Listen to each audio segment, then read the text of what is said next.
ગુજરાતના જાણીતા યુટ્યુબર અને social media cricketer Nitin Jani અને તરુણ જાની ફરી વિવાદમાં આવ્યા છે। એક સમય તેને ભગવાન સ્વરૂપે માનનાર લાલા આહિરે તેમના પર ગંભીર આક્ષેપ કર્યા છે। આ પછી હવે આ મામલે કીર્તિ પટેલ પણ મેદાને આવી છે। નીતિન જાનીના સમર્થક એવા લાલા આહિરના જણાવ્યા મુજબ તેમને સમાધાન માટે સાવરકુંડલા નજીક એક અવાવરૂ જગ્યાએ બોલાવવામાં આવ્યા હતા। ત્યાં નીતિન જાની ઉર્ફે ખજૂરભાઈના માણસ ગણાતા યુવરાજ સહિત 10 થી 12 લોકો 3 ગાડીઓમાં આવી પહોંચ્યા હતા। આ દરમિયાન તેમની કાર પર હુમલો કરવામાં આવ્યો હતો। લાલા આહિરે વિડીયોમાં જણાવ્યું કે 5નું સારું કરે પણ 10નું ખરાબ કરે છે। વિડીયોમાં લાલા આહિરે બંને ભાઈઓ સામે કડક કાર્યવાહી કરવાની માંગણી કરી છે। તેમણે તો એટલું સુધી કહ્યું કે બંને ભાઈઓના જાહેરમાં વરઘોડા કાઢવા જોઈએ। સેવાના નામ ઉપર સરી ખાવાનું બંધ કરી ગયો તમે। નીતિન જાની ઉર્ફે ખજૂર ને એના ભાઈ તરુણ જાનીની મિત્રો આપણે આ દુનિયાની અંદરમાં જેવા માણા આપણે જોઈએ ને એવા માણા નીકળતા નથી। 100% બંને ભાઈઓ સેવાનું કામ કરે। 5 પરિવારની જિંદગી હારી કરે, 10 પરિવારની જિંદગી બરબાદ કરે। આ બંને ભાઈઓનો ધંધો છે। 5 લોકોનું કામ સારું કરે, 10 માણસોનું કામ ખરાબ કરે, 10 જણાની જિંદગી બરબાદ કરે। આનો ધંધો છે।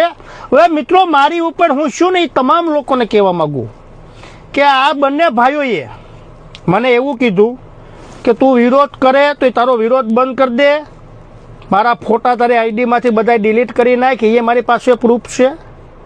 પછી મને મિત્રો બોલાવવામાં આવે કે આપણે રૂબરૂ બેઠક કરીએ। તમે આપણે સાવરકુંડલા બાજુ મને બોલાવવામાં આવ્યો કે આ બાજુ ક્યાંક રસ્તામાં અખેરી જગ્યામાં મને લઈ ગયા એ લોકો કે અહીંયા આવો બેઠક કરીએ।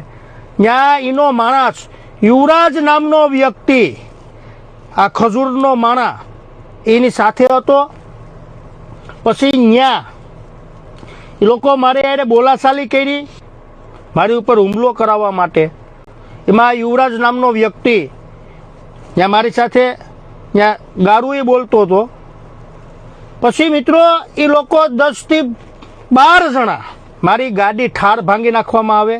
એ લોકોએ ગાડી ભાંગી નાખી ને 3 ગાડી હતી એની પાસે, 3 ગાડી લઈને આવ્યો હતો આ યુવરાજ નામનો વ્યક્તિ। એ યુવરાજ નામનો વ્યક્તિ એનું ફાર્મ સંભાળે, બંને ફાર્મ સંભાળે। આજ સંગ એની બંને ફાર્મ છે, 2 ફાર્મ છે, એ સંભાળે અહીંયા। એટલે આ દુનિયાની અંદરમાં મિત્રો મેં તો આ બંને ભાઈઓને ફૂલ સપોર્ટ આપ્યો હતો। મેં મારું એ નહોતું વિચાર્યું। આ દરમિયાન સોશિયલ મીડિયાના પર્સનાલિટી તરીકે કીર્તિ પટેલ પણ લાલા આહિરના સમર્થનમાં આગળ આવી છે। કીર્તિ પટેલે પણ એક વિડીયો બનાવી પોતાના વિચારો વ્યક્ત કર્યા છે અને લાલા આહિરને સપોર્ટ આપ્યો હોવાનું જણાવ્યું છે। આ સાથે વિડીયોમાં તે લાલાને તેની સાથે મુલાકાત કરવા માટે પણ કહી રહી છે। આ સમગ્ર મામલો સોશિયલ મીડિયામાં ચર્ચાનો વિષય બન્યો છે।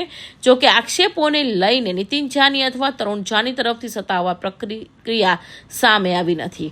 હાલો, તેલના ડબ્બા, પસ્તી, પેપરો, ભંગારની બારોબાર ખજૂરાઈ ખજૂર હવે માર્કેટમાં, એટલે કે ભંગાર।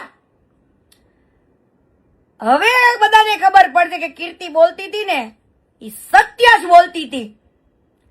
કાલાલા કીધું તું ને, એક રેકોર્ડિંગ તો હજુ મારી પાસે પડ્યું છે કે જ્યારે તમે તમારા મોઢે એવું બોલ્યા હતા લાલા કે જે દિવસે કીર્તિ તું સાચી હશું ને તો હું તારો સપોર્ટ આપીશ। તો હવે તમને ખબર પડી ને હે લાલા, હવે ખબર પડી ને કે આ ભંગારને તમે આટલો બધો સાથ આપ્યો, સપોર્ટ આપ્યો, એના સુખ દુઃખમાં બધે ઉભા રહ્યા અને કીર્તિ પટેલને એના માટે થઈને જોખીને ગાળો આપી। જોકે મેં પણ સામે આપી પણ મને એવો કોઈ હવે હમગમ નથી। પણ હવે આ ગુજરાતના આ પ્લેટફોર્મ, ઇન્સ્ટાગ્રામના પ્લેટફોર્મથી હું એક કેવા વસ્તુ માંગુ છું લાલા, એક મુલાકાત જરૂરી હે સનમ, એક મુલાકાત જરૂરી હે સનમ। હવે હું છાતી ઠોકીને કહું છું લાલા, આપણે એક મુલાકાત થઈ જાય। જો તમે દિલથી ઈચ્છતા હોય કે કીર્તિ આ તમારા તકલીફમાં સાથ આપે અને તમારી જોડે જે ખોટું કર્યું છે ખવુરિયાએ એમાં હું તમારો સાથ આપીશ, સાચા દિલથી આપીશ। ભલે આપણે કદાચ જે કર્યું ઈ તમે મને એના સપોર્ટમાં ઉતરા અને જે બોલી ગયા હોય, મારા પેટમાં તો કઈ પાપ હવે રાખવું નથી, પણ લાલા એક મુલાકાત તો કરવાની થાય. ઓ વાલા, મારે જાણવું છે હવે આ ખવુરિયાનું કે કીર્તિ પટેલ બોલી હતી સત્ય જ છે, ને લાલા તું જ બોલ્યો તો ને કે કીર્તિ તું જેથી સાચી હશું ને તેથી તારો સપોર્ટ આપીશ. તો હવે હું આ પ્લેટફોર્મના માધ્યમથી પૂછું છું કે લાલા આપીશ આ કીર્તિનો સપોર્ટ આ દાનચોરને બહાર પાડવામાં? તો બોલો. અગાઉ સપોર્ટ કરનાર લાલા આહિર હવે નીતિન જાનીને કડક વિરોધી બન્યા છે.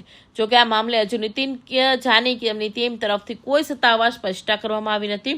લાલા આહિરે રોષે ઠાલવતા કહ્યું કે નીતિન જાની 5 લોકોનું સારું કરે છે, 10 લોકોનું કામ ખરાબ કરે છે.